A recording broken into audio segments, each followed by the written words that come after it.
यस्याभवत्पत्तजनार्तिगन्तुः पितृत्वमन्येषु अविजातिपूर्णं सम्भेवकारसमन्यलब्धं लक्ष्मीपुरं शरणं प्रपद्ये श्रीविष्णुचित्तकुलनन्दनकल्पवल्लीं श्रीरङ्गराजहरिचन्द्रयोगदृश्यां साक्षात् क्षमां करुणया कमलामगान्यां गोदावनन्यशरणशरणं प्रपद्ये यो नित्यमच्युतपदाम्बुजयुग्मरुक्मव्यामोदस्तराणि मेने अस्मद्गुरोर्भगवतोऽस्य दैर्यन्दोः रामानुजस्य चरणौ शरणं प्रपद्ये श्रीमान् वेङ्कटनाथार्य कवितार्किकेसरी वेदान्ताचार्यवर्यो मे सन्निधत्तां सदाहृति प्रपद्ये निरवद्यानां निषद्यां गुणसम्पदां शरणं भवभीतानां शरणोऽग्नीश्वरम् श्रीमद्रङ्गशटारि संविवराल्लब्धागमान्तद्वयं श्रीमद्वीररघुत्वहार्यरजित्पादारविन्दाश्रयं श्रीमद्वेदवंशदेशीयते कारुण्यवीक्षास्पदम् सेवे रङ्गदुरीतथा सर्वं नारायणं योगिनं वेदान्ते गिरीन्द्रकटाक्षलब्धे सय्यन्तसारमनवद्यगुणं पिधात्यं नारायणाते सुकृपाभिषिक्तं श्रीरङ्गनाथे विजयकरमाश्रयामः नीलातुङ्गस्तनगिरितटी सुप्तमुद्बोध्य कृष्णं पारात्यं स्वं श्रुतिशतशिरसिद्धमध्यापयन्ति सोच्छिष्टायां श्रुतिनिगरितं व्याफलास्तित्य भुङ्क्ते गोदारस्यै नमैदरितं भूये वास्तुपूजः अन्नवयल् पुதுவை ஆண்டாள் பன்னுதிருப்பாவை பல்பதியம் இந்திசையால் பாடி கொடுத்தாள் நட்பாமாலை பூமாலை சூடி கொடுத்தாளை சொல் சூடி கொடுத்த சுடகுடியே தொல்பாவை பாடியுள்ள வல்ல பல்குலையாய் நாடு நீ வேங்கடவர்க்கென்னை விதியின்னை மாற்றம் நாம் கடவா வண்ணமே நல்கு அன்றி உலக வளர்ந்தாயடி போற்றி சென்றங்கு தென்னிலங்கை சென்றாய் திரள் போற்றி கொன்றச் சகடமுதைத்தாய் புகழ் போற்றி கண்டு குனியாய் எரிந்தாய் கடல் போற்றி குன்று உடையாய் எடுத்தாய் குணம் போற்றி வெற்று பகை கெடுக்கும் நின்கையில் வேல் போற்றி என்றும் சேவகமே ஏற்றி பறிகொள்வான் இன்றியாம் வந்தோம் இறங்கேலோர் பாவாய். வியாக்கியானம் பார்க்க வேண்டிய பாசுரம்.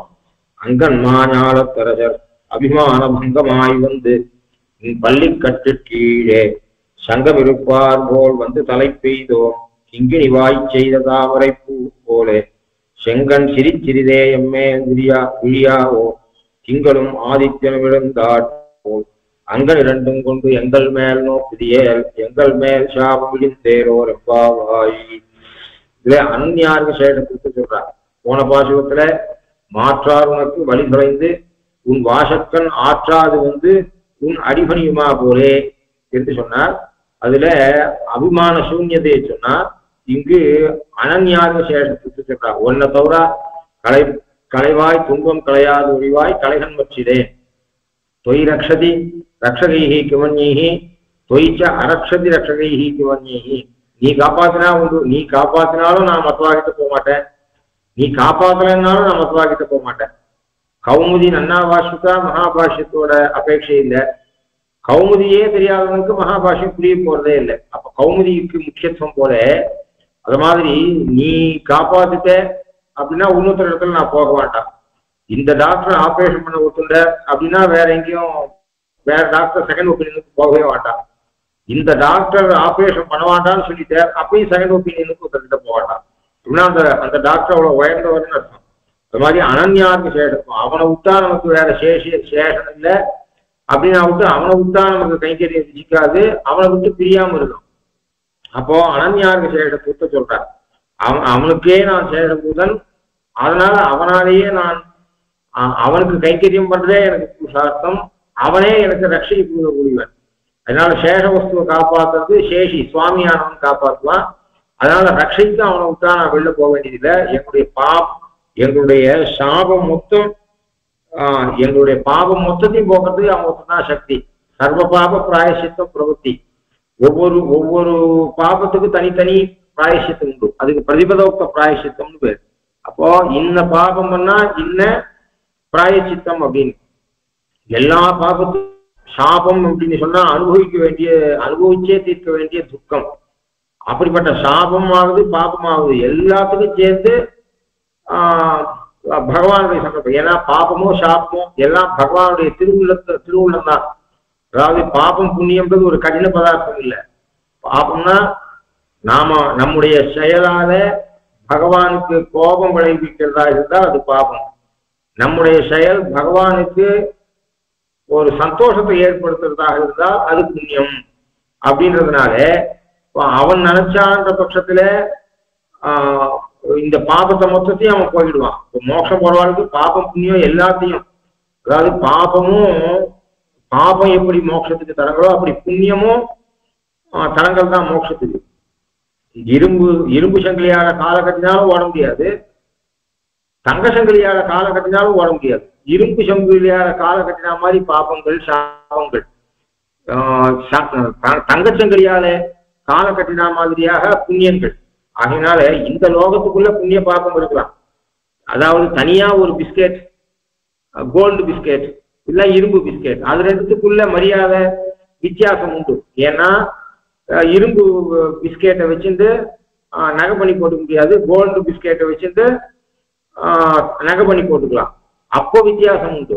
ஆனா கால் செங்கிலின்னு வந்தா விட்டு அது தங்கமா இருந்தாலும் இரும்பா இருந்தாலும் பிரயோஜனம் இல்லை. அப்போ லோகத்துல புண்ணியம் பாபம் என்பது எல்லாமே பகவானை அடையாமல் நாம சம்சாரத்துல இருக்கிறது காரணமா இருந்தாலும் எல்லா பாவம். சர்வ பாப பிராயசித்தம் அப்படின்னு சொன்னா எல்லா புண்ணிய பாபத்தையும் போக்கக்கூடியவன் பகவான். அப்போ எப்படியானா ஒரு டிலீட் கமாண்ட் கொடுக்குறோம் கம்ப்யூட்டர்ல, என்ன பண்றோம், ஒரு 10 ஃபைல் 20 ஃபைல் 50 ஃபைல் செலக்ட் ஆல்னு பண்ணிட்டு ஒரு டிலீட் கொடுத்தா எல்லாம் ஒரு க்ஷணத்துல டிலீட் ஆகுது. அப்போ அதை பண்றதுக்கு இன்னொன்னு பாருங்க, ஒரு ஃபைல் டைப் பண்றதுக்கு எவ்வளவு நாள் ஆகுது. அது மாதிரி ஒரு எத்தனை கம்ப்ளீட் ஃபார்மேட் பண்றான், ஒரு ஹார்ட் டிஸ்கே ஃபார்மேட் பண்றான், அதுல இருக்கிற டேட்டாவை நாம உருவாக்குறதுக்கு எவ்வளவு நாள் ஆகுது. ஒரு க்ஷணத்துல ஒரு பட்டன் ப்ரெஸ் பண்ணா போதும், ஃபார்மேட் அப்படின்னா 0 ஆயிடுது. அது மாதிரியாக நம்முடைய பகவானுடைய திருவுள்ளத்துல நாம இப்படி பண்றோம். ஒரு அர்த்த க்ஷணத்துல பண்ற பாபம் பல கல்பம் அனுபவிக்கும்படியான பலனை கொடுக்கக்கூடியதாக இருக்கு. ஆனால் அப்படிப்பட்ட பலனை எப்படியானா நாமும் பிரம்ம கல்ப நீதானுபவே பியனாசியம் தத் கில்பிஷம் சிஜதி ஜந்துஹு இக க்ஷணார்த்தே. ஒரு க்ஷணம் கூட வேண்டாம்.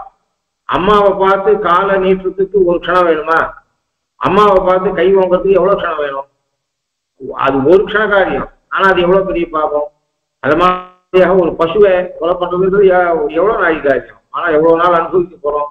அதனால எப்படியானா ஒரு அர்த்த க்ஷணத்துல பெரிய பாபத்தை ஒரு மனுஷனால சம்பாதிச்சுக்கிட்டு இருக்கோம், ஆனா அனுபவிக்க முடியாது. கல்பம் அனுபவிக்கக்கூடிய பாபத்தை ஒரு க்ஷணத்துல பண்ணிடுறான் ஒரு மனுஷன் இன்னொருத்தரை கொலை பண்றதுக்கு ஒரு க்ஷணமா இருக்கும் கத்தியால குத்துறது. ஆனால் அப்புறம் என்ன பண்ணா, லைஃப் இம்ப்ரெஷன்மெண்ட் சொல்றான். அப்ப என்ன பண்ணா, ஒரு க்ஷணம் தான் குத்தினேன், நீ ஒரு க்ஷணம் எனக்கு ஜெயில் கொடு அப்படின்னா யாராவது ஒத்துப்பாளா? அதனால அப்ப என்ன பண்றான், ஆயுள் தண்டனையை விதிக்கிறான் அப்படின்ற மாதிரி பார்க்கிறோம். அது மாதிரி ஆனால் இவ்வளவு பெரிய பாபத்தையும் பகவான் ஒரு க்ஷணத்துல போக்கும்படியான சக்தி உண்டு. ஏன்னா பாபம் புண்ணியம் என்பதே அவன் திருவுள்ளத்துடைய கசப்பும் உகப்பும் தான். அப்ப பகவான் என்ன பண்றான், அவன் மறந்துட்டான் அப்படின்னா அவ்வளவு போச்சு. அப்போ தனித்தனியா பிராயசித்தம் பண்றதுன்றது அவ்வளவு கஷ்டம். தனித்தனியா ஒரு ஃபைலை பார்த்து டிலீட் பண்றது ரொம்ப கஷ்டம். ஆனால் ஒட்டு மொத்தத்தையும் நான் ஃபார்மேட் பண்ண எஸ் அப்படின்னு கொடுத்தா மொத்தம் அழியுது. அது மாதிரியாக எல்லா சர்வ பாவ பிராயசித்தமாக பிரபத்தி இருக்கு அப்படின்னு சொல்றோம். பகவானால போக்கடிக்க முடியாது இல்லை. இப்போ பகவானுடைய கிருபைக்கு பாத்திரமாயிட்டோம் என்று சொன்னால், அவனை ஆசிரியிச்சிட்டோம்னு சொன்னா சர்வ பாவங்களும் போகும். அதனால் நாங்கள் பாக்கியம் பண்ணி ஒரு இடத்துல வந்து சேர்ந்திருப்போம் என்று பகவானை தனக்கு இருக்கிற அனன்யார்த்த சேஷத்துவத்தை சொல்லி பிரார்த்திக்கிறார்கள். உன்னை தவிர இன்னொருத்தருக்கு நாங்கள் சேஷப்புத்தர்கள் அல்ல, அதனால சேஷ வஸ்துவை சேஷி காப்பாற்றணும், உனக்கே அடைக்கல பொருளாக நாங்கள் இருக்கிறோம் என்று இதை காட்ட. அப்ப எப்படின்னா, அபிமானம் இருக்கிற வரை, தேகத்துல அபிமானம் இருக்கிற வரை அவனுக்கு பகவான் அடையணுன்ற எண்ணம் இருக்காது. தேகத்தோட ஆத்மா வேறு என்று தெரிஞ்சாவுக்கும் அந்த ஆத்மா சுதந்திரன், பகவானுக்கு சேஷபூதன் அல்ல என்கிற எண்ணம் இருந்தாலும் பகவான் ஆசிரிக்க மாட்டா, பாபங்கள் போகாது. ஆனால் நாங்கள் அபிமான பங்கத்தோட வந்து தேகாத்ம பிரமத்தையும் தொலைச்சிட்டு, அதாவது தேகமே ஆத்மாங்கிற எண்ணத்தையும் தொலைச்சிட்டு, ஜீவாத்மா சுதந்திரன் என்கிற எண்ணத்தையும் தொலைச்சி கொண்டு உனக்கு சேஷபூதன் என்கிற எண்ணத்தோட ஒன்னிடத்துல வந்து ஆசிரித்திருப்பவர்கள். ஆகையினால அங்கன்மா, அதுக்கு உதாரணம் சொல்ற கிருஷ்ணத்துல சொல்ற, அங்கன்மா ஞாலத்து அரசர் அபிமான பங்கமாய் வந்து நின் பள்ளிக்கட்டு கீழே சங்கம் இருப்பார்கள் வந்து தலை பெய்தோம் வந்து சேர்ந்தோம்னு சொல்லல, வந்து தலை பெய்தோம் அப்படின்னா இது எங்க இடம் என்ற எண்ணத்தோட வந்தோம். இனிமேல் இருக்கிற வித்தியாசம் இல்லை. மறுபடி பாசிய குளத்துல பாசை இருக்கு, அந்த பாசியை தள்ளணும், கை எடுத்தோடனே மறுபடியும் அந்த இடத்துக்கு வந்து சேரும். அப்போ இந்த அபிமான பங்கம் இருக்கு, மறுபடியும் அபிமானம் வந்தா என்ன பண்ணுதுன்னா மறுபடியும் அபிமானமானது துரபிமானமானது தலையெடுக்க முடியாத அளவுக்கு அதை போக்கி கொண்டு வந்திருக்கிறோம். அப்படி எப்படி என்று சொன்னால் அங்கன்மா ஞாலத்து அரசர் அபிமான பங்கமாய் வந்து பள்ளிக்கட்டு கீழே சங்கம் இருப்பார்கள் வந்து தலை பெய்தோம். மன்யே பிராப்தாஸ்ம தம் தேசம் பரத்வாஜோ இயம் அப்ரவீத். உன்கிட்ட வந்து சேர்ந்ததே எங்களுக்கு திருப்தி. இனிமேல் பிரார்த்தனை பண்ணி நீ எங்களை சேர்த்துக்கிறதுலாம் இருக்கட்டும். உன் இடத்துக்கு வந்து சேர்ந்ததே எங்களுக்கு ஒரு சந்தோஷத்தை கொடுத்துருக்கு. அவன் சேனையோட பெருமாளை திருப்பி ஏழை கொண்டு வரணும்னு பரதன் போறான். அப்படி பரதன் போகும்போது பரத்வாஜ சொல்றேன், நான் தான் சித்திரகூடத்துல ராமனை தங்க சொல்லியிருக்கேன், சித்திரகூடத்துக்கு வழி சொல்றேன். அப்படி வரான். கொஞ்ச தூரம் வரும்போதே பார்த்தா அந்த தூமம் தெரியுது. அது மனிதனாலே ஏற்படுத்தப்பட்ட அக்னிகோத்திர புகை என்று தெரியுது. அப்ப மன்னியே பிராப்தாஸ்ம தம் தேசம் பரத்வாஜோ இயம் அப்ரவீத். இன்னும் பெருமாள் கண்ணுக்கு தம்பல்ல, பெருமாள் திருவடியில அவன் விடல, பெருமாள் இடத்துல பிரார்த்தனை பண்ணல. ஆனால் பெருமாள் இருக்கிற இடத்துக்கு வந்து சேர்ந்துட்டோம் என்கிற அந்த சந்தோஷமே ஒரு சில தங்க ஊருக்கு வந்து அந்த பஸ் ஸ்டாண்ட்ல ரயில்வே ஸ்டேஷன்ல இறங்கினவுடனே ஒரு சந்தோஷம். அப்புறம் ஆத்துக்கு போய் குளிச்சுட்டு பெருமாள் சேவிக்கிறதுலாம் இருக்கட்டும். அது மாதிரியாக அந்த நிலத்துக்கு வந்தாலே ஒரு சந்தோஷம் ஏற்படுற. அப்ப பரதாழ்வானுக்கு இது ராமன் இருக்கிற இடம்தான், பரத்வாஜர் சொன்ன இடம்தான் என்கிற எண்ணம் அவனுக்கு வந்த போதே சந்தோஷம் அவனுக்கு. அது மாதிரியா மன்னியே பிராப்தாஸ்ம தம் தேசம் பரத்வாஜோ இயம் அப்ரவீத் என்று சொன்னான். அது மாதிரியாக அங்கன்மா ஞாலத்தரசர் எப்படி வந்தோம் என்று சொன்னால் மறுபடி மீளாதபடி வந்தோம். ஆகையினாலே அங்கன்மா ஞாலத்தரசர் அம் கண், கண் என்ற சப்தத்துக்கு இடம்னு அர்த்தம். அம் கண் அழகிய இடம், மா ஞாலம், அம் கண் ஞாலம் மா ஞாலம் ரெண்டு அட்ஜெக்டிவ் இந்த ஞாலத்துக்கு. அதாவது பாலைவனத்துல 10,000 ஏக்கர் நிலம் இருக்கிறத விட தஞ்சாவூர்ல 4 ஏக்கர் நிலம் இருந்தா போதும். அப்போ பூமி பெருசா இருக்கிறது மாத்திரம் இல்ல, பூமி நல்ல பூமியாக இருக்கணும். பாலைவனத்துல உனக்கு 10,000 ஏக்கர் எழுதி தரேன் அப்படின்னு ஒருத்தர் சொல்றான்.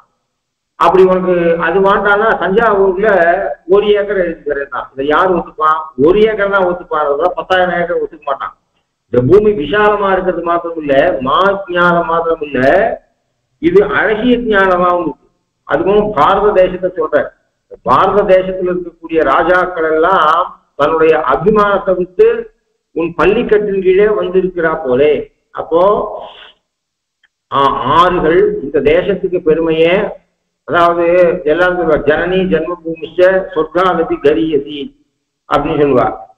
அதாவது தன்னுடைய சொந்த ஊர் எல்லாருக்கும் சிறந்தது தான் அவாவா தேசம்னு. அப்போ தன் வஸ்து எதுவா இருந்தாலும் வசது அப்படின்னு நினைக்கிற மாதிரி இல்லை. நம்ம பாரத தேசத்தை ஸ்தோத்திரம் பண்ணும்பொழுது அப்படி இல்லை. அப்படிதான் தேவதைகள் இங்க வந்து யாகம் பண்ண மாட்டார். பிரம்மா இங்க வந்து காஞ்சிபுரத்துக்கு வந்து யாகம் பண்ற. அது அஸ்தகிரி மகாத்மியத்துல சுவாமி தேவி சொல்ற, விண்ணுலகில் வீற்றிருந்த மேன்மையாலும் வேதங்கள் ஈரிரண்டு விரித்ததாலும் கண்ணனால் கருத்துறவே காண்பென்று காணாமல் விளக்கியதன் விதியை காணா எண்ணியனர் புவனங்கள் 7ம் 6ம் 2 தீவமும் 8இடமும் விட்டு பன்னியனல் விரதமெல்லாம் பலிக்கும் என்று பாரதத்தை பங்கையத்தோன் படித்திட்டானே. எண்ணியனர் புவனங்கள் 7ம் 6ம் 2 தீபமும், சப்த தீபத்துல 6 தீபமும், அதுல மற்ற வருஷங்கள் எல்லாம் பாரதத்தை பங்கையத்தோன் படித்திட்டானே. இது புண்ணிய பூமி என்று காஞ்சிபுரத்துக்கு அவன் வந்து சேர்ந்தான் என்று சாய்கிறார். அப்போ அது வந்து என்ன தெரியுது அப்படின்னு சொன்னா, இந்த பூமி பாரத தேசத்தான். பாரத தேசம் என்பது கேவலம் நம்ம அபிமானத்தினால சோதனை பண்ணல. இங்கு ஆறுகள், இங்கு இருக்கக்கூடிய கோயில்கள், பகவானுடைய அவதார ஸ்தலங்கள், மலைகள், 6 ருத்துக்கள். ஒரு சில தேசம்லாம் இருக்கு சூரியன் 1 மணி நாள் தான் வருவான், சூரியன் 2 மணி நாள் தான் வருவான் அப்படிலாம் சொல்றதெல்லாம் பார்க்கிறோம். அப்படி இல்லை, 6 ருத்துக்கள் பெரும்பாலும் பகலும் இரவும் சமமாக இருக்கக்கூடியது. அதாவது சாஸ்திரங்கள்ல ஒரு ஸ்தோத்திரம் பண்ணா அது பெருமை சொல்லாது. பாரத தேசத்தை, ஜம்பூ தீபத்தை, பாரத வருஷத்தை புகழ்ந்து சொல்லும் போது கேவலம் புகழ்ந்து சொல்லல, அதாவது இது நல்லது அப்படின்ற மாதிரி சொல்லல. ஏன் இது உயர்ந்தது, பாரத வருஷம் ஏன் உயர்ந்தது என்பதை சொல்றது. இப்படிப்பட்ட புண்ணிய நதிகள், அத மாதிரியாக அங்கு பகவானுடைய அவதாரங்கள், அத மாதிரியாக ஷட் ருத்துக்கள், 6 ருத்துக்கள், 2 மாசத்துக்கு ஒரு தடவை வெதர் மாறுறது, பெரும்பாலும் இரவும் பகலும் சமமாக இருக்கிறது. அப்போ 2 மணி நாளைக்கு சூரியன் வருது அப்படின்னு இல்லை. அது மாதிரி அதிக மழை, எப்ப பார்த்தாலும் மழை போட்டு இருக்கிறது, எப்ப பார்த்தாலும் வெயில் காயுது, அப்படி இல்லை.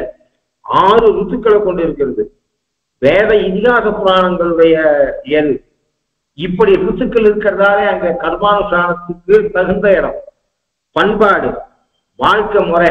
அதாவது ஒரு நாள் வானம் மூடிட்டே இருக்கு, நம்மளால படிக்கிறதுக்கு ஒரே புத்தகம் தான் படிக்கிறோம், வானம் மூடிட்டே இருக்கு, அன்னைக்கு படிக்க விடாது. என்னைக்கு வெயில் காயறதோ அன்னைக்கு புஸ்தகம் படிக்கிறதுல புத்திசாலித்தனம் இருக்கு. அது மாதிரி இரவுல காரியம் பண்ணும்போது சுறுசுறுப்பு இருக்கிறது இல்லை, பகல்ல காரியம் பண்ணும்போது சுறுசுறுப்பு இருக்கு. நல்லா வெயில் காயறது பின்னே ஒரு ரூபா சாப்பிடுறோம், வெயில் காயல சாப்பிட முடியல. அப்போ எந்த இடத்துல நாம வசிக்கிறோம், அங்க என்ன சூழ்நிலை இருக்கு என்பது நம்ம இடத்துல தாக்கத்தை ஏற்படுத்தக்கூடியது. இந்த ஷட் ருதுக்கள் இருக்கிறதுனாலே, 6 ருதுக்கள் இருக்கிறதுனாலே இப்படிப்பட்ட சூழ்நிலை மோட்சத்துல புத்தியை ஏற்படுத்துறது, கர்மானுஷ்டானத்துல புத்தியை ஏற்படுத்துறது இப்படி இருக்கு. அதனாலதான் உலகத்திலேயே பழைய பண்பாடு என்று நம்ம சொல்றோம். அது ஏன்னா இந்த பூமியின் காரணம் ஆகையினாலே தேவதைகளும் இங்க வந்து பிறப்பதற்கு ஆசைப்படுகிறார்கள். ஆகையினாலே அப்படிப்பட்ட உயர்ந்த பூமி இது. ஆனா இங்க பிறந்துட்டோம், இத்தனை பாஷைகள், இதிகாசங்கள், புராணங்கள், வேதங்கள், அவதார புருஷர்கள், ஸ்ரீசுக்திகள், பண்பாடு, கலாச்சாரம், வாழ்க்கை முறை, குடும்ப முறை, சாப்பாட்டு முறை எல்லாத்துலயும் வித்தியாசம் இருக்கு பாருங்க, மற்ற தேசத்துக்கு இருக்கும். ஆகினால்தான் அது. ஆனா இவ்வளவு பிறந்த இப்போ ஒரு 100 வருஷம் 80 வருஷத்துல இது மொத்தமே ஒண்ணுமே கிடையாது. பணம் பணம் பணம், பணத்துக்காக உழைக்கிறது, இப்படியே வாழ்ந்துட்டோ இப்போ அடுத்த தலைமுறைக்கு இதெல்லாம் உயர்ந்தது என்று தெரிஞ்சுக்கிட்டு கூட வாய்ப்பு இல்லை. இங்க பிறந்துட்டு அப்படி இருக்கிறது. ஆத்துல இங்கிலீஷே பேசுறது, இங்கிலீஷு பாஷை என்பது அப்ப நீங்க என்ன நினைச்சிருக்கோம், ஏதோ கம்யூனிகேட் பண்றதுக்கு சாதம் வேணும் அப்படின்னா கேட்கறதுக்கு தான் பாஷை நினைச்சிட்டு இருக்கோம். அது மிருகங்கள் இந்த பாஷை இல்லாதே அந்த காரியத்தை பார்த்துக்கு. உண்மையிலே மனுஷனானவன் உயர்ந்த நிலைக்கு போறதுக்கு பாஷை காரணம். அப்படி சம்ஸ்கிருதமான பாஷையாக இருக்கணும், கேவல பேச்சு பாஷையாக இருக்கக்கூடாது. சம்ஸ்கிருதம் மாதிரி பாஷை எதுக்கு கஷ்டப்பட்டு வியாகரணம் வாசிக்கிறார், 20 வருஷம் வியாகரணம் வாசிக்கிறார் அப்படின்னா தன்னை முன்னேற்றிக்கிறது. இப்ப எந்த பாஷையில பேசினா என்ன, என்ன ட்ரெஸ்ல போட்டா என்ன, எத்த ஷாக்கா என்ன அப்படின்னு சொல்லி இங்க வாழ்றதை விட எங்க வேணாலும் வாழலாம், அது வேற விஷயம். ஆனா இந்த தேசம் அதுக்காக கலியுகம் தோஷம் இது மாதிரியாக அந்நிய கலாச்சாரம் வந்துட்டு அது சீர்கேட்டை ஏற்படுத்திட்டு வஸ்திரம் மாறி போச்சு, சாப்பாடு மாறி போச்சு, உணவு முறை மாறி போச்சு, குடும்ப கட்டுப்பாடு மாறி போச்சு. இன்னும் கேட்டா அடுத்த தலைமுறைக்கு இதெல்லாம் இருக்குதுன்னு தெரிஞ்சுக்கிறதுக்கு கூட வாய்ப்பு கிடையாது. அந்த அளவுக்கு இனிமேட்டு கூட இதெல்லாம் திருப்பி கொண்டு வர முடியுமாங்கிற அளவுக்கு சந்தேகம் அளவுக்கு மாறிக்கொண்டு வேற விஷயம். ஆனால் இது இந்த பூமியில பிறக்கிறதுன்றது, இது இந்த பூமியில பிறக்கிறதுக்கு தேவதைகளும் ஆசைப்படுகிறார்கள் என்று சாஸ்திரம் சொல்றது. அதனால இது கட்டுப்பாட்டால சொல்லப்பட்டதில்ல. அதனால அஞ்ஞாலம், அழகிய ஞானம், கஞ்ஞானம், விசாலமான பூப்பிரதேசத்தை உடைய ஞானம் இது. அப்படிப்பட்ட ஞானத்துக்கு அரசராக இருப்பவர்கள் அவர்களுக்கு அபிமான பங்கமாய் வந்து ராஜ்யத்தை இழந்து எரிவரவுப்பட்டு ஏழ்மையை அடைந்து, அதுவும் வாழ்க்கையில முதல் வாழ்க்கை கஷ்டப்படலாம், பின்பாதி சுகப்பட்டா பரவாயில்ல, முன்பாதி சுகப்பட்டு பின்பாதி கஷ்டப்பட்டா அது எப்பயுமே கடினமானது. ஆகையினால இன்னும் கேட்டா முன்பாதியில கஷ்டம் இருக்கிறது நல்லது, உடம்புலையும் சக்தி இருக்கும், ஏத்துக்கலாம். அந்த கஷ்டமானது நம்ம பண்படுத்திடும். பின்பாதி முன்பாதி சுகமாக இருந்துட்டோ பின்பாதி கஷ்டப்படுறது என்பது ரொம்ப கஷ்டம். அப்படிப்பட்ட ராஜாக்கள் என்ன பண்றா, ஆழ்வார் காட்சி ரீதியாக அபிமானத்தை விட்டு, பொதுவாக ஒரு இது ஒரு பணம் ஒரு பதவி அதுல இருந்துட்டு வாழ்க்கை விட முடியாது, அது ஒரு மாதிரி வெறி வந்துடும் அதுல. அவரால் ஒரு நாள் ரிட்டையர்ட் ஆனா விட்டு கூட வெறுமை இருக்க முடியாது. விசிட்டிங் ப்ரொஃபஸர் அப்படின்னு சொல்லுவா. ரிட்டையர்ட் ஆனா விட்டு ஒரு ரெசியூமை எடுத்துட்டு போய் எங்கேயாவது உத்தியோகம் பண்ணலாமான்னு பார்ப்பா. பதவி வெறி பண வெறி வந்துச்சுன்னா இதுக்கு முடிவே கிடையாது. அப்போ நம்ம வர்ண ஆசிரமங்களுக்கு வாழ்க்கையை 4ஆ பிரிச்சுக்கணும். ஒரேபடியாக குடும்பத்துக்கு பணம் சம்பாதிக்கிறதுனே வாழ்ந்து நிற்க கூடாது. அப்போ மனுஷனுக்கு பிறப்புக்கு வெறும் சாப்பிடுறது, தூங்குறது, குழந்தைகள் பெற்றுக்கிறது இப்படியே இருந்தது வாழ்க்கை இல்லை. அது என்ன பண்ணும்? ஆனா அதை ஒருபடியாக குழந்தைய விடவும் முடியாது. சைஷவேபியா நாம் எவ்வனே விஷயீஷினாம் முனி புத்தி நாம் யோகேனாம் தனுஜாம் ரகுநாமன் வயம் பக்ஷே. வாழ்க்கையை நாளாக பிரிச்சாதான் ஆசிரமம் அப்படின்னு சொல்றோம். ஆசிரமன்றது எல்லாருக்கும் சன்னியாசாசிரமம் போனது அவசியம் இல்லை. ஆனா பொதுவாக முதல்ல பிரம்மச்சரியம், அதுக்கப்புறம் கிரகஸ்தாசிரமம், வானப்பிரஸ்தம்னு போகாட்டா கூட 50 வயசு ஆச்சு அந்த டியூட்டிலாம் முடிஞ்சதுன்னு சொன்னா பகவத்கீதை சிந்தனத்தோட மோட்சத்துக்கு உண்டான வழியை பார்த்துட்டு வாழணும் என்பது சின்ன வயசுல வாசிக்கிறது, நடு வயசுல கல்யாணம் பண்ணிட்டு குழந்தைகளை பெற்றுட்டு மேல் சந்ததியை உருவாக்கி அப்படிப்பட்ட காரியங்களை பண்றது. அதுக்கப்புறம் பகவத் சிந்தனம், மோட்சம் அடையறதுக்கு உண்டான வழியில போய் பகவத் சிந்தனம் பண்ணி காலத்தை நல்லபடியாக போக்கி கொண்டு. இது ராஜாக்களுக்கு, பழைய கால ராஜாக்களுக்கும் கூட அது ஒரு வர்ண தர்மமாக தேசத்தை ஆண்டாக தவிர பதவிகள் இல்லாம வாழ்ந்தார்கள். அதுக்குதான் பிரகலாதன் சொல்றான், சின்ன வயசுல இருந்தே இங்க சொல்லணும், ரிட்டையர் ஆனாவுக்கு நல்லதை படிச்சுக்கலாம், ரிட்டையர் ஆனாவுக்கு திருவாராதனை பண்ணிக்கலாம், ரிட்டையர் ஆனாவுக்கு சந்தியாகம் பண்ணலாம்னு நினைச்சா அது என்னைக்குமே நடக்காது. சின்ன வயசுல இருந்தே வரணும். ரகுவம்சத்தில் இருப்பவர்கள் எல்லாம் யானுக்கு செலத்தக்க வளர்ந்தான் செய்தல் என்று குலசேகராழ்வார் சாய்கிறார். அதாவது ரகுவம்சத்துல அவர்கள் பதவி வெறி இல்லை. கல்யாணம் ஆச்சு, குழந்தை பிறந்தா அவன் நேர்மையா ஆச்சுனா, நேர்மையாக வந்தான், தேசத்தை ஆழ்ற சக்தி இருந்ததுன்னா அவங்கிட்ட ராஜ்யத்தை கொடுத்துட்டோ அவர்கள் ஆசிரமத்துக்கு போய் இங்க வெண்கொற்ற குடையிலே அமர்ந்திருந்தவர்கள் ஆலமரத்தடியிலே இருந்து தன்னுடைய ஆத்மக்ஷேமத்துக்கு உஜ்ஜீவனத்துக்கு வழியை பார்ப்பார்கள். அத விஷய வியாபுத்தாத்மா. தசரதனும் அப்படி போயிடணும். அவன் சொல்றான், நான் காட்டுக்கு போகணும், என் வயசுக்கு குழந்தை கிட்ட ராஜ்யத்தை ஒப்படைச்சிட்டு நான் காட்டுக்கு போகணும், என் பிள்ளை காட்டுக்கு போறான்னு அழறான். அழறதாக தசரதன் பாவனையில குலசேகர ஆழ்வார் அழுத. அத்தச விஷய வியாபுத்தாத்மா யசாவிதி சூனவே நிருபதி கவுதம் தத்வா யுனே சிதாத பவாரணம் முனிவர தருச்சாயாம் தேவ்யா தயாரியே கலித வயசாம் இக்ஷ்வாகுணாம் இதம்பி குலகுத்தம். அத விஷய வியாபுத்தாத்மா. 50 வயசான இந்த சிற்றின்பங்கள்லாம் ஆசை போயிடும், தானாக குறைஞ்சிடும். அதனால இந்திரியத்தை கட்டுப்படுத்த வேண்டியதுக்கும் அவசியம் குறைவு. அதான் இது பசிக்கிறவன் சாப்பிடணும்னு நினைக்கிறான், சாப்பிட்ட உடனே அந்த வஸ்துவில வெறுப்பு வந்துடுது. அது மாதிரி அதுவும் ஆச்சு, சந்ததியும் உருவாச்சு, பித்திருக்கள் கடன் முதலியவை தீர்ந்தது, நம்ம டியூட்டியும் முடிஞ்சுது. அதச விஷய வியாபத்தாத்மா யசாவிதி சூனவே. ராஜ்யத்தை வெறும் விட்டு போகக்கூடாது, பிள்ளைய உருவாக்கி அவனை சாத்விகனாக்கி நல்லவனாக்கிட்டு போகணும். வேதாத்தியனம் பண்ணுவோம், வேதாத்தியனம் பண்ண பிள்ளைய ஆக்கணும். ராஜாவா இருக்கும், நல்ல ராஜாவை உருவாக்கணும். இப்படி ஆக்கிட்டோ, ஏன்னா நம்ம டியூட்டியை விட்டுட்டு போயிடக்கூடாது. அதை பண்ணிட்டு யசாவிதி சூனவே நிருபதி கவுதம் தத்வா யுனே சிதாசபவாரணம். இங்க வெண்கொற்ற குடை நிழல விட்டான் இவன் திலீபன் வசிஷ்டருடைய ஆலமர நேரத்துக்கு போயிட்டான். அப்போ தன் டியூட்டி முடிஞ்சது. இனிமேல் பதவி வெறியில இங்க இருக்கக்கூடாது, அந்த அபிமான பங்கம் ஏற்படணும்.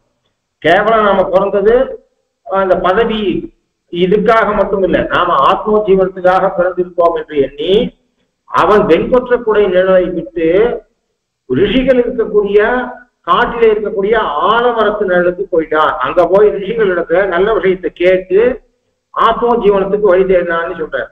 அது மாதிரியாக அபிமான பங்கமாய் வந்து அபிமான பங்கம் ஏற்படணும். பிரசவ வைராக்கியம் அது மாதிரியாக ஸ்மசான வைராக்கியம் மாதிரி இருக்கக்கூடாது, அது பங்கம் ஏற்படணும். இனிமேல் அந்த நிலைக்கு போகவே கூடாது. அது ஆழ்வார் சாட்ச வழியாக ராஜ்யத்தை திருப்பி கொடுத்தா கூட வாங்கிக்க கூடாது. ஏன் அத எப்படி சொல்றேன்னா, ஒரு நாயோட உலகுடன் ஆண்டவர் கருணாய் கவர்ந்த காலர் சிதகிய பாளையர் பெருநாடு காண இம்மையிலே பிச்சை தான் கொள்வர் திருநாள் வந்தால் காலம் வர சிந்தின ஒரு நாயகமாயோட உலகுடன் ஆண்டவர் சக்கரவர்த்தியாக ஏகசக்கராதிபதியாக ஆண்டவன் கருணாய் அவனுக்கு ராஜ்யம் போய் எடிவரவு வந்து தேசத்துல பகல்ல பிச்சை எடுக்கிறதுக்கு கஷ்டப்பட்டு ராத்திரியில பிச்சை எடுக்க, அமாவாசை அன்னைக்கு இரவுக்கு போக, இரவுல ஒரு நாய் கரு நாய் படுத்துட்டு இருக்க, கருவுற்ற நாய் படுத்துட்டு இருக்க, கோபம் கொண்ட நாய் படுத்துட்டு இருக்க, அது தான் சாதாரண நாயை மெரிச்சாலும் பரவாயில்ல, வயத்துல இருக்க கர்ப்பம் இருக்கும்போது மெரிச்சிட போறானேன்னு அதிக கோபம் கொண்ட நாயை இவன் மெரிக்க முன்பு வீர கடலன் இந்த கால் நாய் கடித்த காலாக மாற கையில இருந்த பானை ஓடு கீழே சிதற இதெல்லாம் பொன் பாத்திரத்துல சாட்டவன் இன்னைக்கு அந்த பாத்திரம் கீழே விழ அக்கம் பக்கத்துல இருக்கவாள்லாம் அந்த நாய் குலைக்க அக்கம் பக்கத்துல இருக்கவாள்லாம் வந்து டார்ச் அடிச்சு பார்க்க ராஜா என்று தெரிந்த பிற்பாடு ஐயோ பாவம் என்று அவர்கள் அன்னமிட அன்னிலிருந்து இனி வேண்டாம், மானம் போனது போயிடுத்து எல்லாரும் தெரிஞ்சுட்டார், இனிமேட்டு பகல்லையே பிச்சை எடுக்கலாம் என்று அதே ஜென்மத்தினுடைய கடைசியிலேயே பிச்சையை தாமே சென்று கொள்வர். யாரையாவது விட்டு கௌரவ பிச்சை, நான் பிச்சை எடுக்காம நேர பிச்சை எடுக்காத இன்னொருத்தரை விட்டு பிச்சை எடுக்காமல் தானே பிச்சை எடுக்கும்படியான நிலையை இந்த உலகத்துல ஒரு ஜென்மத்துக்குள்ளேயே ராஜாக்கள் பார்க்கிறார்கள். நினைப்பான் புதில் கடல் எக்கலில் முன்மணலில் பலர் எனத்தோர் யுகங்களும் இவ்வுலகாண்டு கழிந்தவர். ராஜாக்களுடைய எண்ணிக்கை, இந்த நாட்டை ஆண்ட ராஜாக்களுடைய எண்ணிக்கையை பட்டியல் போட்டுதான் கடற்கரை ஓரத்துல, கடற்கரையிலிருந்து கொஞ்சம் தூரம் இருக்கிற மணல் இல்ல, கடல் அலை வந்து வீசி விட்டு திருப்பி செல்லக்கூடிய நுண்மணல், பெரிய மணல் இருக்கும் பீச்சில், அந்த அலை வந்து அடிச்சுட்டு போற இடத்துல நுண்மணல் இருக்கும். அந்த நுண்மணலை எண்ணினாலும் என்னன்னா ராஜாக்களுடைய எண்ணிக்கை எண்ண முடியாது. இதெல்லாம் பார்த்து தெரிஞ்சு கொண்டு எந்த ஒரு ராஜா அபிமான பங்கம் ஏற்பட்டிருக்கோ பங்கமாய் வந்து அவங்கதான் என்ன அர்த்தம்னா மறுபடியும் அவங்க கிட்ட சரி கருணாய் கவர்ந்தக்காரராக மாறினேன், திருப்பி அவனுக்கு ஒரு வாய்ப்பு வருது, மறுபடியும் ராஜா ஆகிறதுக்கு வாய்ப்பு வந்தால் கூட ஏற்றுக்கொள்ள மாட்டான்.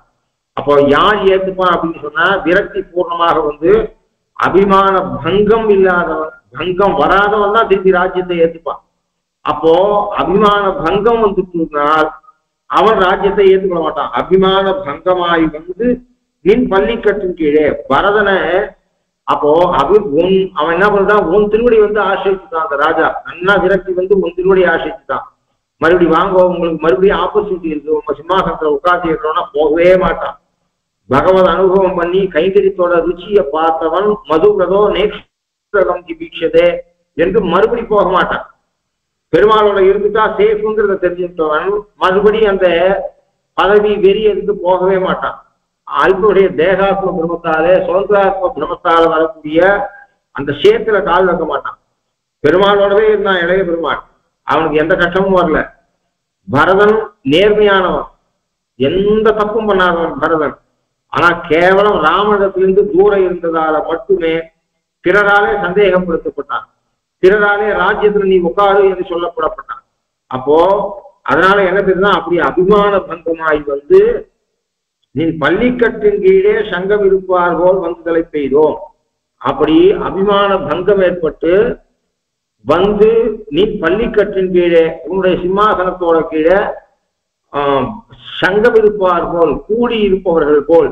அப்படின்னா இது உலகத்துல கிருஷ்ண இடத்துல வந்து அத்தனை பேர் யாரும் வந்து சேவிக்க நின் பள்ளி கட்டின் பொதுவாக பகவத் பிரேத ருச்சி வந்தவனுக்கு ராஜ்யம் ரசிக்காது என்றதை சொல்றதுலதான் இந்த எடுத்துக்காட்டுக்கு நோக்கம்.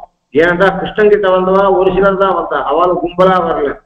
அர்ஜுனன் வந்தான், துரியோதனன் வந்தான், கர்ப்பம் பிடிச்ச துரியோதனன் தலைமாட்டில் உட்காந்தா, பகவத் சேஷத்தை உணர்ந்த பகவான் உணர்ந்த அர்ஜுனன் கால் மாட்டில் உட்காண்டான். ஆனா சங்கமாக யாரும் வரல. இது ஒருவேளை லோகத்துல இருக்கக்கூடிய ராஜாக்கள் எல்லாம் தன்னுடைய அபிமான பங்கம் ஏற்பட்டு சாஸ்வதமான இடம் எது என்று தெரிந்து கொண்டு வந்து உன் திருவடியில உட்கார்ந்தா போலே நாங்கள் வந்தோம். எங்களுக்கு அபிமானம் இருக்கு. ஒவ்வொரு மனுஷனும் ராஜாவோ ராஜா இல்லையோ அவாவாளுக்கு ஒரு உலகம் இருக்கு, அவாவாளுக்கு ஒரு அபிமானம் இருக்கு, அவாவாளுக்கு அந்த அபிமானத்துக்கு உண்டான கர்வாதிகள் இருக்கு.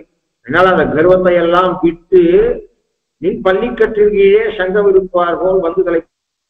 அப்படி அகங்காரம் அகங்காரங்களை விட்டுட்டு வந்து ஒருத்தர் கால் மாட்டில் உட்கார்றது என்பது சாதாரணமான காரியம் இல்லை.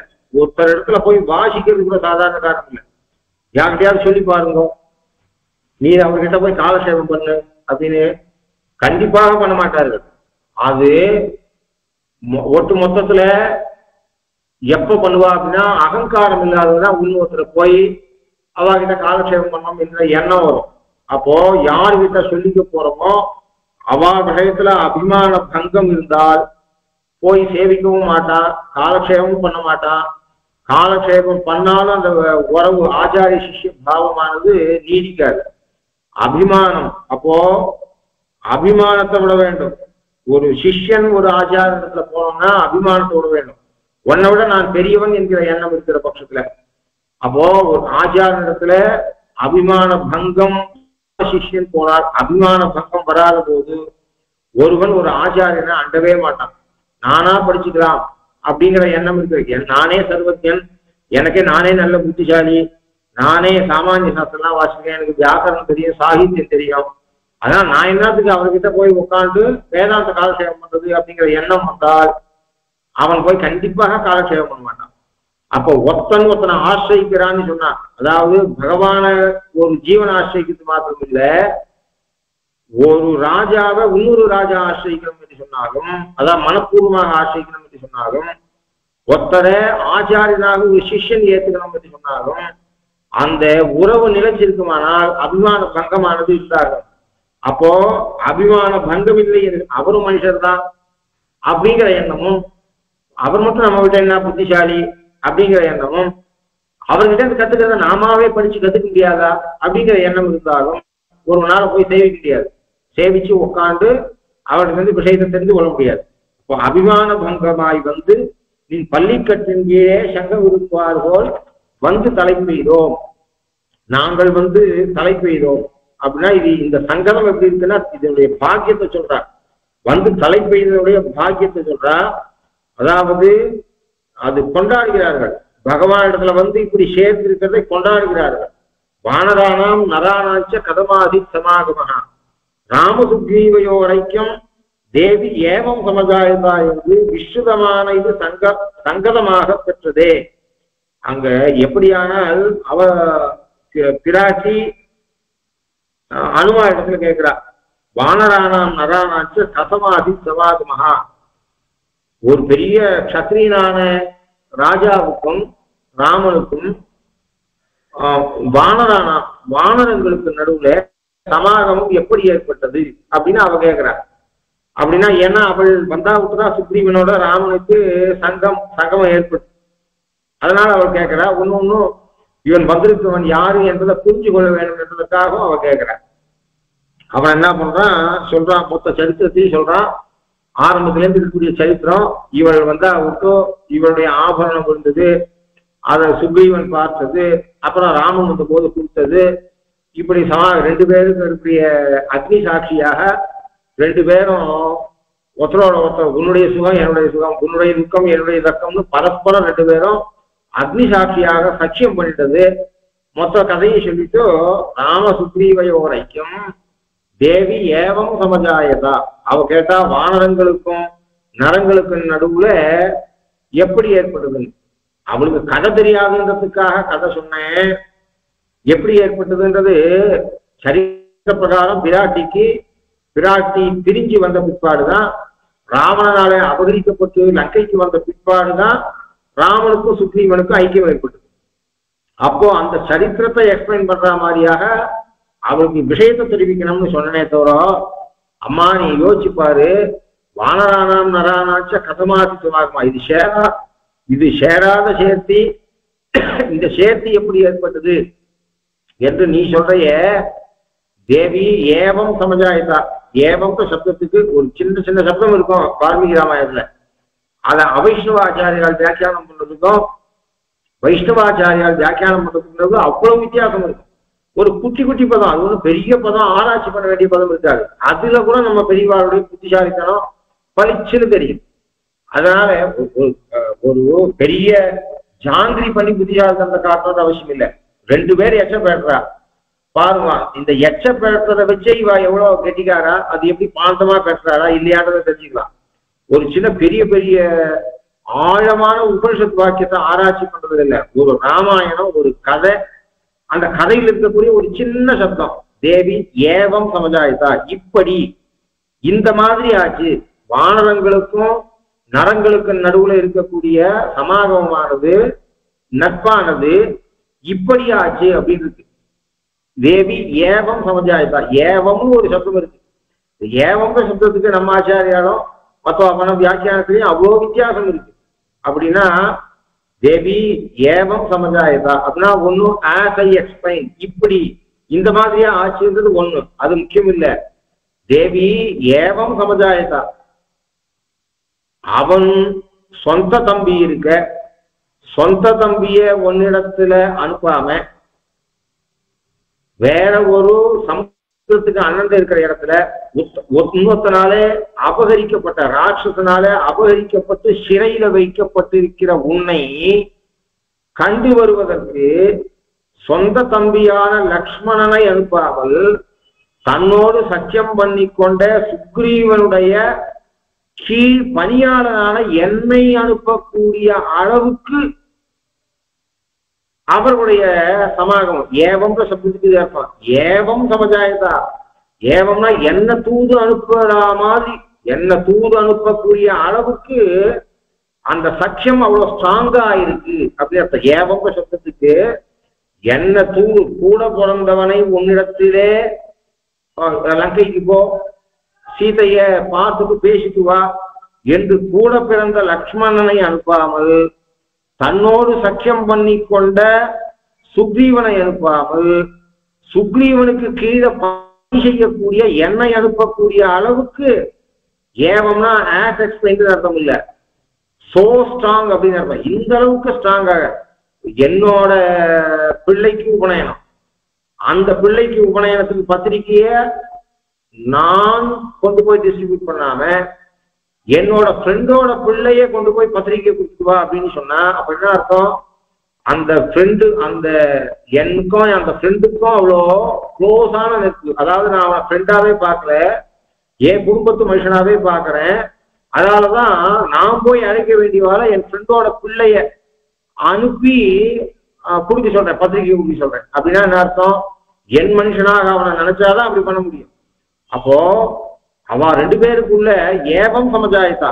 ஏவம்னா தன் தம்பிய தூது அனுப்பாமல், தன் தம்பிய உன்னிடத்துல அனுப்பாமல், தன்னோடு சக்கியம் பண்ற சுக்ரீவனை அனுப்பாமல் சுக்ரீவனுடைய பணியாளனை அனுப்பக்கூடிய அளவுக்கு ஸ்ட்ராங்காக அந்த நெருப்பு இருக்கு. அப்ப ஏவம்ன்றது அந்த சக்கியம் எவ்வளவு ஸ்ட்ராங்கா இருக்கிறது சொல்லிட்டுன்னு அர்த்தம் பண்ணா.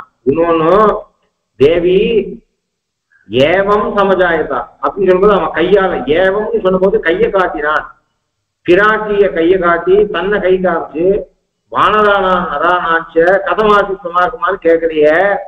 தேவி ஏவம் சமஜாயதா, நான் வானரன் நீ மனுஷி, உனக்கு எனக்கு நடுவுல இப்ப எப்படி ஆயிருக்கோ அப்படி அவ ரெண்டு பேருக்குள்ள ஆச்சு.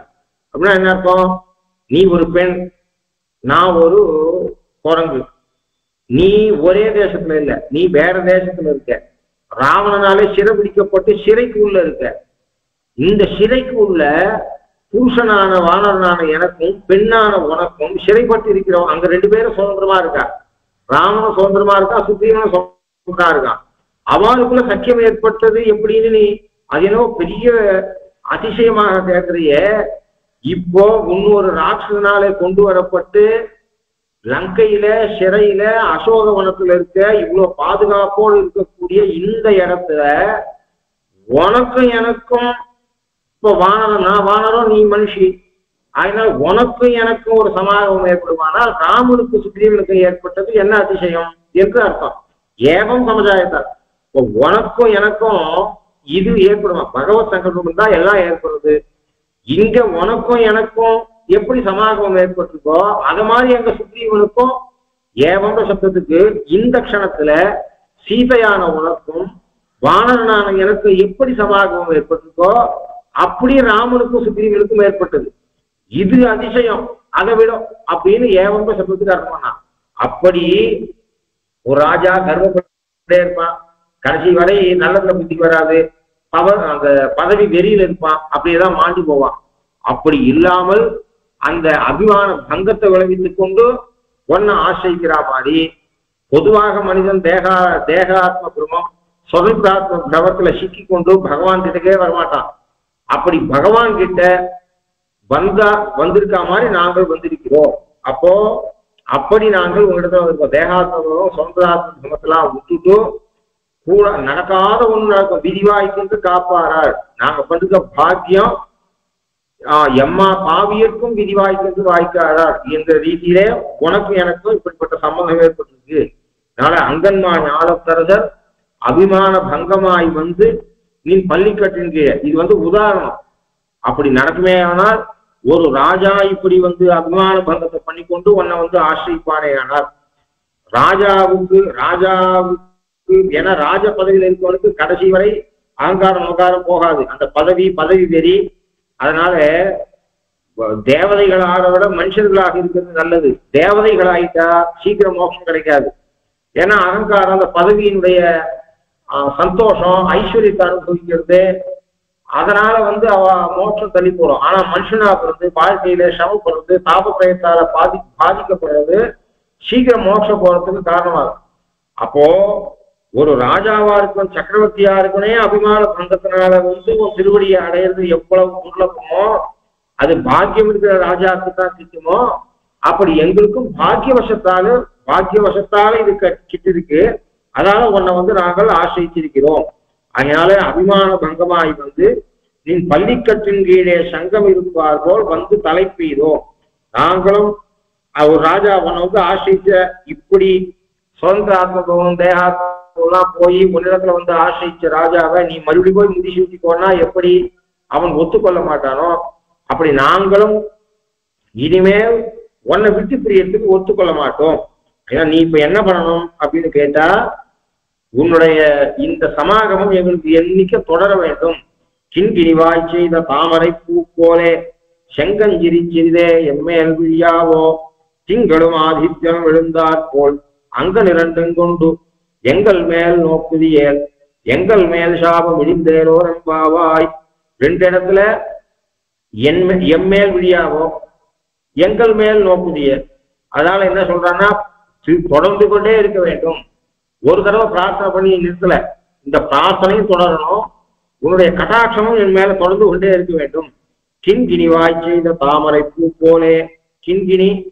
கிண்கிணின்றது சலங்கை. அந்த சலங்கையில என்ன ஆகுதுன்னா சின்னதா இருக்கும், உள்ள மணி இருக்கும். அந்த மணி கீழே உள்ள இருக்கக்கூடிய மணி சைஸுக்கு தகுந்த மாதிரி வாய் இருக்கும். அந்த மணி கீழே வெளியில விழக்கூடாது, அதுக்கு தகுந்த மாதிரி வச்சிருப்பா. கிங்கிணி வாய் செய்த என்பது ஓம உறுப்பு. உத்தம சுவாமி வேற வித அன்பையும் காட்டுற. அப்ப கிங்கிணி வாய் செய்த தாமரை பூ போலே, கிங்கிணி வாயை போலே இருக்கிற தாமரை பூ போலே. அப்போ கிங்கிணி வாய் ரொம்ப பெருசாகவும் இருக்காது, மூடியும் இருக்காது. அத போல பாதி விகசிச்சு பாதி விகசிக்காமல் இருக்கக்கூடிய கண். அப்படின்னா நீ முதல்ல இப்போ நீ பார்க்கக்கூடிய பார்வையானது எப்படி இருக்க வேண்டும் என்று சொன்னால், அதாவது ஒரே வழியா நீ எங்களை கடாட்சிச்சு அதை ஏற்றுக்கொள்ள முடியாது. கொஞ்சம் கொஞ்சமாக நீ எங்க மேல கடாட்சிக்க வேண்டும். கிங்கிணி வாய் செய்த தாமரை பூ போலே செங்கன் சிரிச்சிருதே எம்மேல் விழியாவோ. அப்படி கொஞ்சம் கொஞ்சமாக உன்னுடைய கருணையை காட்டு. ஒரு குழந்தை, அந்த குழந்தைக்கு கொஞ்சம் கொஞ்சமா ஊட்டணும். அது இல்லாம ஒரு சிம்பிள் ஷாட்டை அப்படியே குழந்தையோடைய தட்டுல சேர்த்தா அது பயந்து போயிடும். அதனால அதை ஏற்றுக்கொள்ள கூட முடியாது என்றாலே, அதனால செங்கன் சிரிச்சிருதே ஒரு நீர் சாவியிலே வெள்ளமாகாமே. ஏற்கனவே பூமி வறண்டு போய் பூமி வெடிச்சிருக்கு. அப்ப கொஞ்சம் கொஞ்சமாக மழை பெய்யணும், தூறல் போடணும். இப்ப கூட ஒரே வழியா ஒரு மணி நாள் வேகமா மழை அடிச்சா பிரயோஜனம் இல்லை. ஒரு மணி நாள் வேகமா மழை அடிக்கிறத விட 4 மணி நாள் தூறல் போடுறதால லாபம் உண்டு. ஏன்னா கொஞ்சம் கொஞ்சமாக பூமிக்கு ஜலம் போய் சேரும். அது மாதிரியாக சிரிச்சிரிதே எம்மேல் விழியாவோ. உன்னுடைய கருணைக்கு பாத்திரமாயிட்டோம், உன்கிட்ட வந்துட்டோம். இனிமேல் நீ கொஞ்சம் கொஞ்சமாக எங்க இடத்துல கருணையை காட்டு. சிரிச்சிரிதே நீர் சாவியிலே வெள்ளமாகாமே. சாத்மிக்க எங்கை எம்மேல் விழியாவோ. கோடையோடின பயிரிலே ஒரு பாட்டம் போலே சாதகம் வருஷதாரை ஆசைப்படுமா போலே. உன்னுடைய கட்டாட்சம் எப்படின்னா, சாதகம் வருஷதாரி, சாதக பக்ஷி அது மேகத்தை பார்த்து தன்னுடைய தாகத்தை போர்த்தி கொள்ளும்.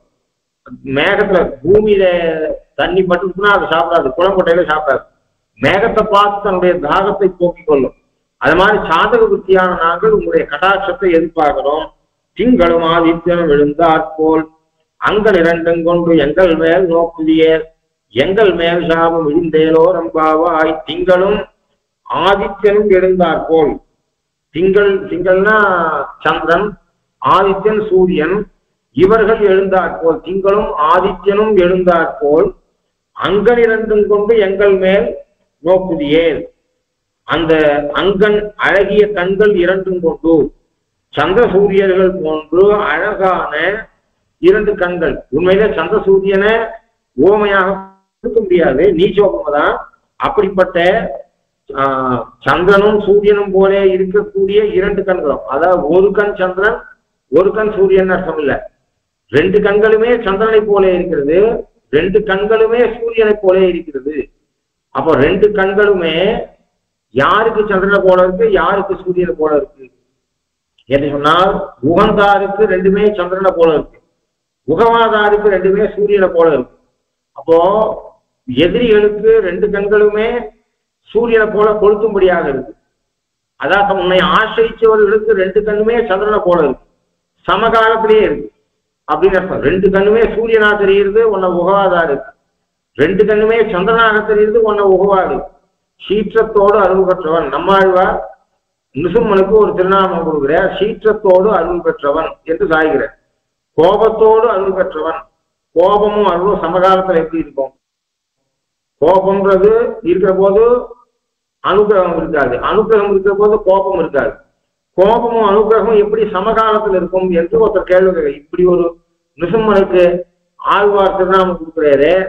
காசால பாஸ் மூடுல இருந்த, இப்ப மூடுல இல்லை, இப்ப சைன் வாங்க போகாதே அப்படின்னு சொன்னாங்க. இன்னும் சொல்ல, இப்ப பாஸ் ரொம்ப நல்ல மூடுல இருக்காரு, இப்ப போய் காரியத்தை பேசிட்டு வந்துடும் அப்படின்னு சொல்றாரு. லோகத்துல இது உண்டு. அப்போ கோபமா இருக்கிற போது அனுகிரகத்தை காட்ட மாட்டா மனுஷா, அனுகிரகத்தை காட்டும் போது கோபமா இருக்க மாட்டா. இது சமகாலத்திலேயே கோபத்தோடவும் அனுகிரகத்தோடவும் கூடினவன் நிசும்மன்னு ஆழ்வார் பதப்பிரயோகம் பண்றாரு. இதை எப்படி ஏத்துக்கலாம்னு ஒருத்தர் கேள்வி கேட்க, பாஷிகாருடைய காலக்ஷேப கோஷியில பாஷிகார் காட்ச, ஒரு சிம்மம் ஆன மேலே சீதினாலும் குட்டிக்கு முளையுண்ணலாம்படியிலே இருப்பது. ஒரு சிங்கம் குழந்தைக்கு பால் கொடுத்துருக்கு, அங்க ஒரு யானை வருது, அது குழந்தைக்கு பால் கொடுக்கறத விட்டுட்டு போய் விடுதாது. குழந்தைக்கு பால் கொடுக்கறத நிறுத்தாமையே சிங்கத்துக்கு மேல கர்ஜிக்கும். அப்போ குழந்தை மேல இருக்கக்கூடிய தன் குட்டிகளுக்கு யானையால பாதம் வருமோ என்ற சீற்றமானது அந்த காலத்துல குழந்தைகளிடத்துல அனுகிரகம் தான். தன் குட்டிகளிடத்துல, ஒரு சிங்கத்துக்கு தன்னுடைய குட்டிகளிடத்துல இருக்கக்கூடிய அனுகிரகம் தான் யானை மேல கோபமாக மாறிச்சு. அப்ப பிரசாதாழ்வானுக்கு சிங்கக்குட்டியை போல அனுகிரகம் படி இருப்பான், ஹிரண்யகசிபுவுக்கு சிங்கம் மாறே இருப்பான். அப்போ பிரகலாதனுக்கு அணுகலாம்,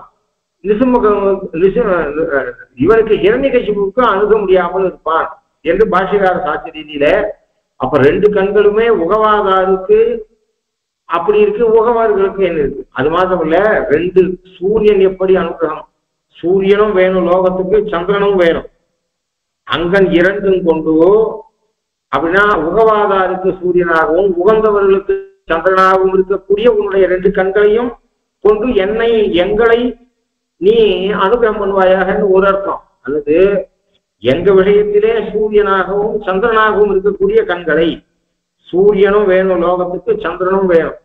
சந்திரமா மனசோ ஜாதா சக்ஷோ சூரியோ அஜாயதா என்று வேதம் சொல்றது.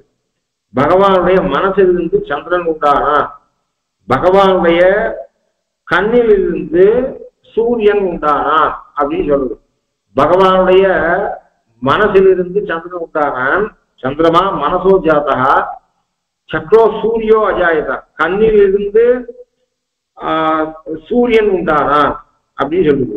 அப்போ இந்த சூரியன் சந்திரன் எல்லாமே பெருமாளிடத்துல லோகத்துல இருட்டு இருக்கு, கும் இருட்டு இருக்கு, சாதாரண இருட்டு இருக்கு, அதுக்கு மேல மின்மினி பூச்சி இருக்கு, அப்புறம் ஒரு விளக்கு இருக்கு, தீபம் இருக்கு, சந்திரன் இருக்கான், சூரியன் இருக்கான். லோகத்துல இத்தனை வஸ்துக்களை பார்க்கிறோம்.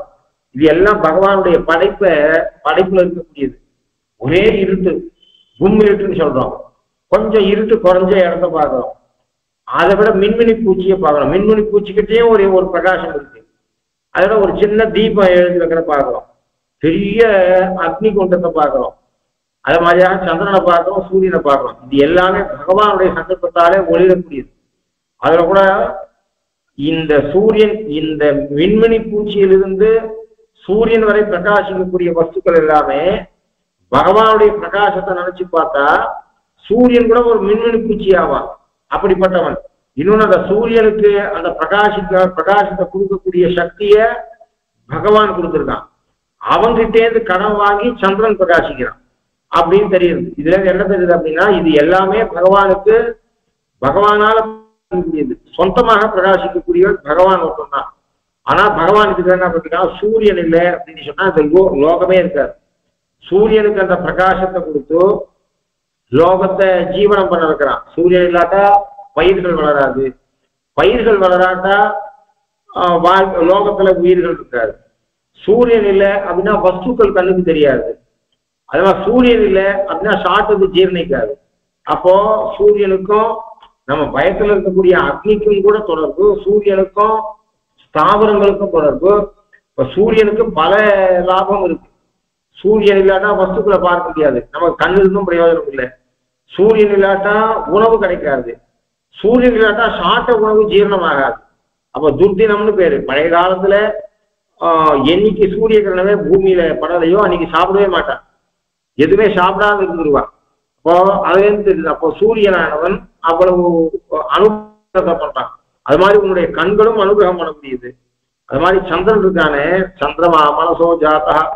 சந்திரன் இப்ப நாம நினைச்சுப்போம் சந்திரன் இல்லாட்டா பரவாயில்ல, சூரியன் இருந்தா மட்டும் போறோம், சந்திரன் எதுக்கு என்று. சந்திரனாலேயும் பயிர்கள் வளர்க்கப்படுகிறது. அந்த பயிர்களுக்கு இருக்கக்கூடிய மருத்துவ குணம் இருக்கு, அது சந்திரனுடைய கிரணத்தினாலே ஏற்படுகிறது என்று சொல்றது சாஸ்திரம்.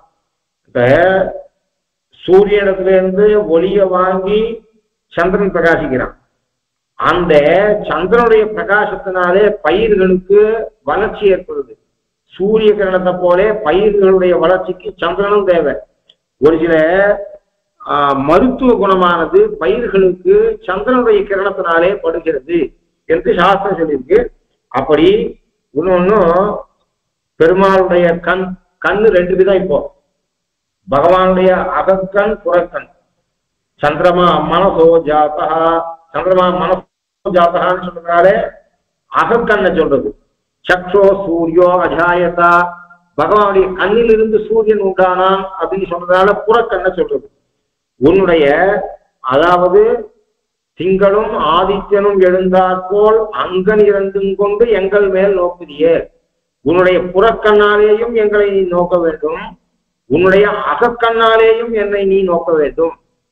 அப்போ இந்த ரெண்டு உதாரணம் எதுக்கு என்று சொன்னால், உறவாதாருக்கு சூரியனை போலே உகந்தாருக்கு சந்திரனை போலேன்னு சொல்ல வேண்டிய அவசியம் இல்லை. இந்த அங்கன் இரண்டும் கொண்டு திங்களும் ஆதித்யனும் எழுந்தாற்போல், சந்திரமா மனசோ ஜாத்தகா, திங்கள் என்பது பகவானுடைய ஹிருதயத்தை சொல்றது, சூரியன் என்பது கண்ணை சொல்றது, புறக்கண்ணை சொல்றது. பெருமாளுடைய புறக்கண்ணுக்கும் நாம அனுகிரகத்துக்கு பாத்திரமா இருக்கணும், அகக்கண்ணுக்கு. புறக்கண்ணுக்கு பாத்திரமா இருந்தா என்ன, அகக்கண்ணுக்கு பாத்திரமா. இது ஆச்சாரியன் விஷயத்திலையும் பெருமாளுக்கு சொல்றதெல்லாம் ஆச்சாரியன் விஷயத்திலையும் சொல்லணும். ஆச்சாரியனுடைய புறக்கண்ணுக்கு விஷயமாறுது அப்படின்னா காலக்ஷேபம் ஆன்லைன்ல பண்ணா யாருக்குள்ளே அபிமானம் இருக்கு. அகக்கண் என்பது மனசு. சந்திரமா மனசோ ஜாத்தக, அவளை எத்தனையோ வருஷம் கூட ஆயிருக்கலாம், அவ நன்னா இருக்கணும், அவ க்ஷேமமா இருக்கணும் அப்படின்ற எண்ணம் நமக்கு இருக்கணும். அப்ப நம்ம மனசார அவளை பார்த்துருக்கோம் அப்படின்னு அர்த்தம். நமக்கும் நம்ம 6 மாசத்துக்கு ஒரு தடவை ஒருத்தரை பார்ப்போம், 1 வருஷத்துக்கு ஒரு தடவை ஒருத்தரை பார்ப்போம், 2 வருஷத்துக்கு ஒரு தடவை கூட ஒருத்தரை பார்ப்போம். ஆனா அவ எங்க இருந்தாலும் க்ஷேமமா இருக்கணும் அப்படிங்கிற ஒரு எண்ணம் இருக்கு, அவ நன்னா இருக்கணும்ன்ற எண்ணம் இருக்கு. அது மாதிரி ஒரு ஆச்சார சிஷ்யன் வந்தா 6 வருஷம் படிச்சான், 6 வருஷம் படிச்சா விட்டு அவன் கிளம்பி போயிடுறான். ஏன்னா குருகுலத்துக்கு வந்து படிச்ச உடனே அவன் கிரகஸ்தனாகி அவன் காரியத்தை பார்க்கணும் கிளம்பி போயிடுறான். ஆனா அந்த ஆச்சாரியனுக்கு அவனை பத்திய நினைவு இருக்கு, அவனுக்கும் ஆச்சாரியனை பத்திய நினைவு இருக்கு, அவனும் ஆச்சாரியன் மனசால தினமும் நினைச்சிட்டு இருக்கான். அந்த ஆச்சாரியன் நம்ம சிஷ்யன் அப்படிங்கிற எண்ணம் அவன்கிட்ட இருக்கு, அவனுக்கு அனுகிரகத்தை பண்ணிட்டு இருக்காரு. ஆனால் இவா 2 பேரும் ஆச்சாரியால சிஷ்யால பிரிச்சு போன பிற்பாடு அகக்கண்ணாலதான் தொடர்பு இருக்கு. அந்த ஹிருதயத்துல அவன் நன்னா இருக்கணும், அவன் நன்னா இருக்கணும் என்கிற எண்ணம் அது ஆச்சாரனுக்கு இருக்கு. அது அகக்கண்ணார வரக்கூடிய ஆசீர்வாதம். அது மாதிரி இல்லாமல் ஆச்சாரத்துல தினம் சேவிக்கிறது, அடிக்கடி சேவிக்கும் போது இந்த கண்ணால கட்டாட்சிக்கிறதுன்னு ஒண்ணு. அதெல்லாம் ஆச்சாரியால போய் அடிக்கடி சேவிக்கிறோம், பெருமாளை போய் அடிக்கடி சேவிக்கிறோம், அப்படி பெருமாளத்துல பரமாத்மம் பண்ணாச்சு, அவர் நம்ம ஏத்துக்கிட்ட அப்படின்னு இல்லாமல் இருக்கிறனால அடிக்கடி கோவிலுக்கு போய் அவருடைய கடாட்சத்துக்கு நம்ம பாத்திரமா இருக்கும். அப்போ 2 கடாட்சமும் தேவை ஆச்சாரிய விடயத்துல. அப்படின்னா ஆச்சாரியாளுக்கு சமீபத்துல இருக்கணும். இப்போ ஆன்லைன்ல காலக்ஷேபம் சொன்னா என்ன இருந்தாலும் நேர வந்து சேவிச்சு உக்காண்டு தனியன்னு சொல்லி நேர கேட்டா வரக்கூடிய ஞானமும் வராது. நேர கேட்டா அவரிடத்துல வரக்கூடிய அந்த ஒன்னும் அறிவு வராது. எப்படி இருந்தா ஆன்லைன்ல கேட்டுட்டா என்ன அப்படின்னு சொன்னா அந்த அறிவுல பரிபாகத்துல கூட வித்தியாசம் இருக்கும். என்னதான் இருந்தாலும் கரஸ்பாண்டன்ட் கோர்ஸ்ல வாசியவா இருக்கும், நேர காலேஜ் போய் வாசியவா இருக்கும், அறிவுல வித்தியாசம் இருக்கத்தான் இருக்கும். வேற வழியில கரஸ்பாண்டன்ட்ல வாசிக்கிறதுன்றது வேற விடயம். ஆனால் ஏன்னு சொன்னால் நேர பார்க்கணும். அந்த board, black board, chalk piece, அவர் நடத்துற விதம், அவர் கையாற்றுற விதம், அது மாதிரியாக அவர் இன்னொன்று நம்ம முகத்தை பார்க்கறது, முகத்தை பார்த்தோன்னே இவனுக்கு இன்னொரு தடவை சொல்லணுமா வேண்டாமான்னு நினைக்கிறது. அது மாத்திரம் இல்லாத 2 பேருக்கு நடுவில் ஒரு ஒரு பிணைப்பு ஏற்படும். ஆகையினாலே ஆச்சாரியனுடைய அகக்கண்ணுக்கு பாத்திரமானது எவ்வளவு முக்கியமோ அப்படி புறக்கண்ணுக்கு பாத்திரமானதும் அவ்வளவு முக்கியம். ஆகையினாலே அந்த 2 கொண்டு திங்களும் சூரியனும் புருஷ சூக்தத்தை வச்சுட்டு பார்த்தால் சக்ஷோ சூரியோ அஜாயதா சந்திரமா மனசோ ஜாதகா கொண்டு பார்த்தால் அப்பொழுது உன்னுடைய ஹிருதயத்தில் நாங்கள் எப்பயும் இருக்கணும். அந்த கோபியர்களான நாங்கள் அடிக்கடி உன்னை வந்து சேவிச்சுட்டே இருக்கணும். உன்னுடைய சம்ஸ்லேஷம் எங்களுக்கு கிடைச்சுட்டே இருக்கணும். உன்னுடைய புறக்கண்ணுடைய அனுகிரகம் எங்க மேல விழுந்து கொண்டே இருக்க வேண்டும். அந்த பார்வை எங்க மேல விழுந்து கொண்டே இருக்கணும். அது மாத்திரம் நீ எப்பயும் எங்களை பத்தி நினைச்சு கொண்டே இருக்க வேண்டும். அங்கனி 2 கொண்டு எங்கள் மேல் நோக்குதிய எங்கள் மேல் சாபம் விழுந்தேலோரன் பாவாய். இப்படி இருக்கிற பட்சத்துல எங்களுக்கு ஒரு குறையும் ஏற்படாது. உன்னுடைய அனுகிரக விஷயத்தினாலே சர்வ பாபமும் போக்கப்பட்டு நாங்கள் மோட்சத்தை அடைப்போம். உன்னை நித்திய கைங்கரியம் பண்ணும்படியான பாக்கியத்தை பெறுவோம். அப்போ பிரம்மாவுக்கு சாபத்தை போக்கினார் பெருமாள். அங்கன் 2 கொண்டு எங்கள் மேல் நோக்குதிய, நீ மற்றவாளுக்கு சாபத்தை போக்கிருக்க, ஹரசாபத்தை நீ போக்கின. தகப்பனார் இடத்துல தப்பு பண்ணான், பிரம்மஹத்தி தோஷம் வந்தது, கபாலியாக ஆனான். அந்த கபாலத்தை யாராலையும் நடக்க முடியல. அந்த பிரம்மா சாபம் என்ன பண்ண, பிரம்ம சாபத்தை அனுபவிச்சே ஆகணும். பாபத்தை விட சாபமானது அனுபவிச்சே தீர்க்க வேண்டிய துக்கம். அவன் பிச்சாண்டியாக பிச்சை எடுத்தான் எல்லா இடத்துலையும். பத்ரிகாசிரமத்துல இருந்து நீ உடைய மார்பிலிருந்து நீரை அந்த கபாலத்துல கொண்டு கபாலத்தை அவன் கையை விட்டு போக்கின. அது எப்படின்னா, எப்படி கனவிலே ஒருத்தன் பணக்காரனாக இருக்கான், கனவுல பணக்காரன்னு நினைச்ச கனவு அவன் பரம ஏழை, கனவுல அவன் பணக்காரன்னு ஒரு வருது. அதான் கனவு மட்டும் ரொம்ப ஆச்சரியமானது. கனவு நம்மளால எண்ணி ஒருத்தன் பரம ஏழையா இருப்பான், பிளாட்ஃபார்ம்ல கொடுத்துருப்பான், பிச்சை எடுத்து சாப்பிட்டு பிளாட்ஃபார்ம்ல கொடுத்து இருப்பான். அவனுக்கு ஒரு கனவு வரும். அந்த கனவுல அவனுக்கு மகாராஜாவா வரும். அதுதான் சந்தியேன்னு பேரு. எதிர்பார்க்காது வரும், நாம அனுபவிச்சதும் வரும், அனுபவிக்காது வரும். சந்தியான கனவுக்கு பேரு. அவன் ரயில்வே பிளாட்ஃபார்ம்ல படுத்து தூங்கினான். ராத்திரியானா பிக்ஷை எடுத்து சாப்பிட்டுதான் அவனுக்கு ஒரு தூக்கம் வருது. அந்த தூக்கத்துல அவன் மகாராஜாவாக இருக்கான். பாரத தேசத்தாலுடைய மகாராஜாவை பார்த்துருக்கான். 1/2 மணி நாள் கனவுல அவன் உண்மையே மகாராஜா என்ற எண்ணத்தோடதான் வாழ்ந்துருக்கான். டக்குனு ஏதோ ஒரு ட்ரெயின் ஓஷம் கேட்டது, மூச்சுக்கிறான். மூச்சுற உடனே பார்த்தா ஐயோ இது மொத்தம் அப்ப எங்க இருக்குன்னா கட்டுக்கட்டா அவன் வந்து ட்ரெஷரியை போய் பார்க்கறான். அந்த ராஜாவா இருந்து அவன் ட்ரெஷரிக்குள்ள போறான். கட்டுக்கட்டா பணம் தானியம் எல்லாம் கொட்டி வச்சிருக்கு ட்ரெஷரியில. அப்ப டக்குன்னு அவன் தூக்கம் கலையிறது. அப்ப தூக்கம் கலைஞ்சா என்ன இருக்கு, இவ்வளவு பணமும் இல்லாத போயிடும். அப்போ கனவுல வரக்கூடிய உணர்வு உண்மையாகவே இருக்கிறதுனால அப்ப என்ன பண்றான், ஒரு க்ஷணம் கனவு கலையறதுக்கு முதல் க்ஷணம் அவன் பெரிய பணக்காரனாக அவ்வளவு பணம் அவன்கிட்ட இருக்கிறதாக கனவு காரணம். கண்ணு விழிச்சுக்கிறான், அவ்வளவு பணமும் அவனை விட்டு போறது. அப்படி இந்த சிவனுடைய கபாலமானது சிவனுடைய சாபம் எப்படி பொடியாச்சு, அந்த கபாலம் எப்படி பொடியாச்சு அப்படின்னு சொன்னா, கனவுல இருக்கிற பணம் கனவு லோகத்துல நான் சம்பாதிச்ச பணம் கொஞ்சம் கொஞ்சமா அழியும். ஆனா கனவுல கண்ட பணம் ஒரே க்ஷணத்துல அழிஞ்சிடும். மூச்சிட உடனே அந்த பணம் போயிடும். அத மாதிரியாக அவன் எதிர்பார்க்காத கைய பத்ரிகாசிரமத்துல இருந்த நீ அவன் கையை விட்டு கபாலம் பொடியாக போய் அவன் சாபத்தை அழிச்சார். அப்ப நீ நினைச்சா சாபத்தை அழிக்கலாம்னு தெரியுது. அது மாதிரியா அகல்யைக்கு சாபம் காலாலே போக்கினார். அவர் கணவனிடத்திலிருந்து வந்த சாபமானது, அகல்யுடைய சாபமானது உன் திருவடியாலே போக்கப்பட்டது. அதாவது கபாலியான சிவனுடைய சாபம் உன்னுடைய மார்பாலே போக்கப்பட்டது. அது மாதிரியா அகல்யனுடைய சாபம் உன்னுடைய காலாலே போக்கடிக்கப்பட்டது.